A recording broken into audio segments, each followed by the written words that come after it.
Hi friends, welcome to my channel. Blouse back నెక్లో ఇలా shapes, oval shape కానీ round shape కానీ ఇట్లా క్లోజ్డ్ షేప్ ఉన్నప్పుడు పైపింగ్ ఎలా కుట్టుకోవాలనేది వీడియోలో చూడబోతున్నాము. దానికోసం మనం షేప్ నీట్గా కట్ చేసుకొని లైనింగ్ క్లాత్ మీద కుట్టాలి. ఇది మనం ఒరిజినల్ మీద కాదు, లైనింగ్ క్లాత్ మీద ఇలా పైపింగ్ కుట్టుకొని పావించి ఖర్చుతో ఇలా కుట్టాలి. ఇలా టర్నింగ్ పాయింట్ దగ్గర స్టార్ట్ చేయకుండా మిడిల్లో స్టార్ట్ చేసుకొని ఇక్కడ క్లియర్గా చూడండి.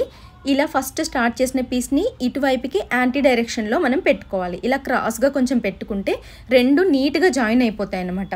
చిన్న అతుకు వేసినట్టుగా కనిపిస్తుంది అంతే, బయటికి మీరు అబ్జర్వ్ చేస్తే కానీ దాన్ని గమనించలేరు, అంత నీట్గా వస్తుంది. ఇప్పుడు ఇలా నీట్గా డబల్ స్టిచ్ పెట్టుకోవాలి.